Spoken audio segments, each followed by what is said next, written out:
I think it was in the Rose Garden where I issued this brilliant statement. If I had a magic wand, but the president doesn't have a magic wand. You just can't say low gas. It took us a while to get here, and we need to have a good strategy to get out of it. There are no magic wands to solve the energy crisis, but let's be honest, it's not like this challenge suddenly appeared and ambushed us. So what, if anything, can Washington do about gas prices, and why haven't they done it already? Panel back with me again, senior business correspondent Ali Velshi, Stephen Lieb, the research chairman of Lieb Capital Management, Club for Growth president Pat Toomey, and the U.S. managing editor for the Financial Times, Chrystia Freeland. Pat, you know, the president did do one thing. He lifted the ban on offshore drilling, and I guess you think that's maybe as close to a magic wand as you can get, yeah? I think on the margin, more supply definitely helps the situation, but the Democrats in Congress can't go there. They've got an environmentalist segment of their base that is adamantly opposed because they're just opposed to carbon. And so Nancy Pelosi has promised she will not have a vote on the House floor on this because she knows she'd lose the vote. Our recent polling here at CNN indicates that the public sentiment has shifted away from it. So the American public is not is in favor of drilling. Exactly. But the bottom line is, we've seen public sentiment shift as the price of gasoline has gone up. So it's kind of a tricky situation. What do we do? How do we make the right policy decisions just because people are mad at $5 gasoline? No, I think that's what makes it possible, but I think we should have opened up drilling off the coast and in Alaska long ago. I mean, at least we could do it now. The whole thing is, even if we were successful and we brought this on, we'd still be importing about 60% of our oil.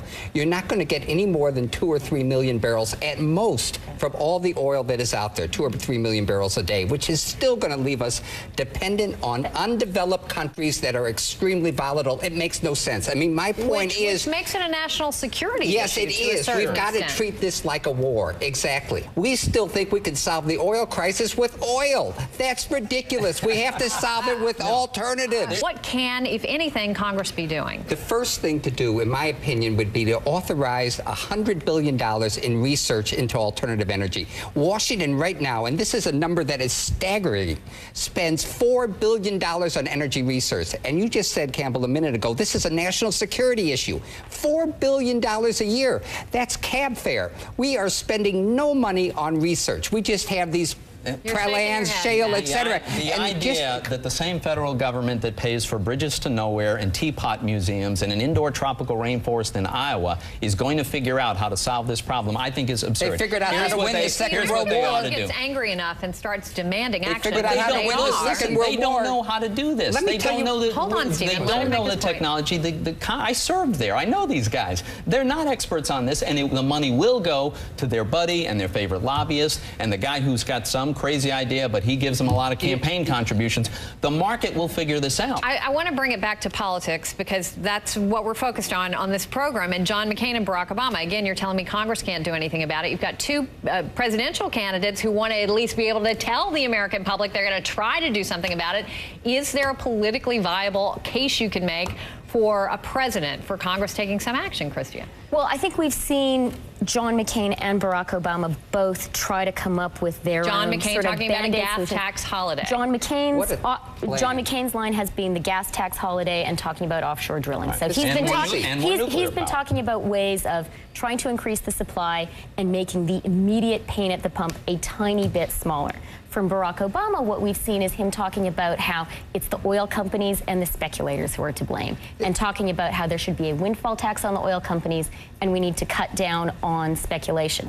What I think is the real problem with the positions of both of them is this is a long-term structural issue, and the long-term point is these American consumers who are finding $4 a gallon really, really hard to bear have to get used to the fact that energy is more expensive. Ali, and you've been preaching this on this program every night, that this is not a short-term fix. It is not, and really the candidates should be banned from saying things that are short-term fixes. And you're right, both sides have done this. The bottom line is, I think we all agree, money needs to be spent. We need to figure this out, and we need to understand that this pain will be with us if we don't come up with a solution that's not about 2 years from now. It's about 10, 15, and 30 years. And also that whatever the solution is, it's going to be in a higher energy price environment. I think that's right, but let's not pretend that there's no difference between the substantive policies. McCain is for increasing development, increasing supply, and increasing nuclear power. On the margin, new nuclear power plants are natural gas-fired plants. If they were nuclear-powered instead, That natural gas would be available for We got to take another break. Stay uranium? with me. Stay with me. We are coming back with the panel once again. Every alternative to oil and coal does have drawbacks. Nuclear power plants take a long time to build and generate deadly radioactive waste. Companies can't make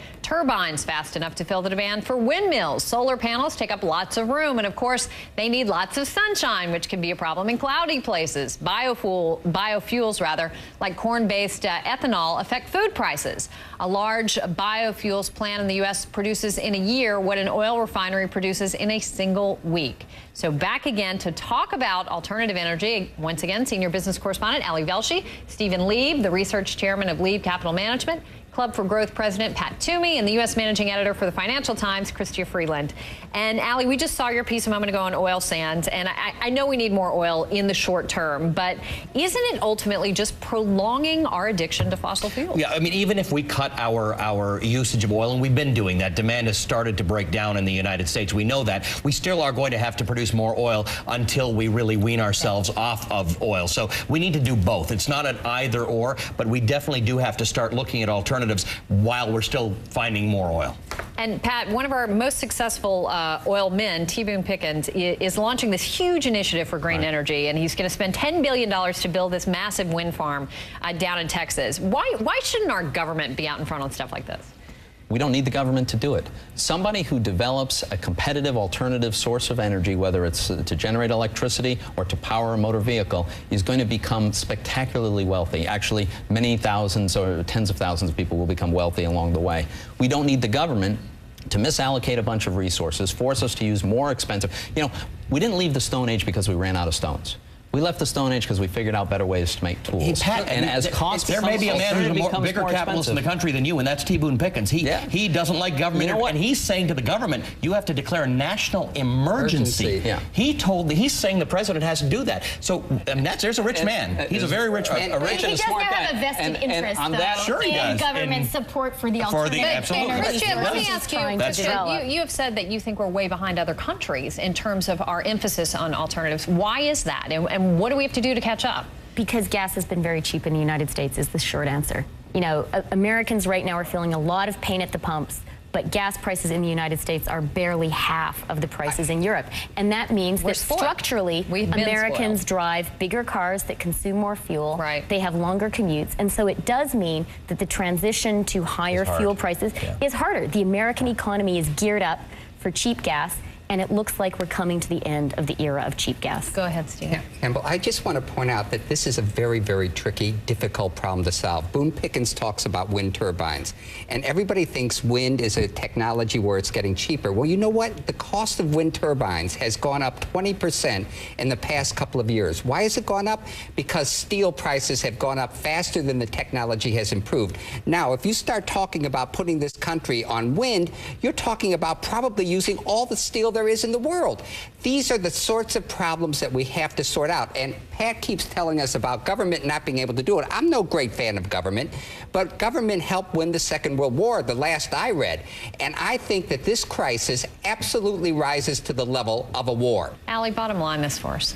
Well, the bottom line is we are destroying things for ourselves with these prices. So, in fact, it wasn't the government that decided to increase. The government couldn't get its act together on fuel standards on cars. Americans ran away from SUVs and cars when gas hit $3.50 a gallon and then $4. So, on some level, I have to agree with Stephen that the best thing that happens to us right now is these prices stay high for a little while and force us into a corner, and we'll come out fighting. We'll make changes. And I think it's a combination of government intervention and the free market. They're both working toward it, but we've got to be focused on it. The government can have some hand in promoting that. Should the government use taxes to set a floor for gas prices?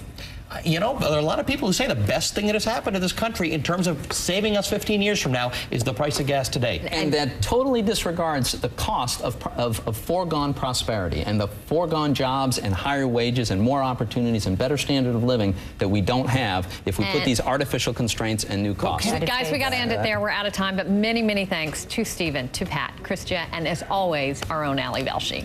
And thank you for joining us, everybody. Appreciate it. Larry King Live starts right now.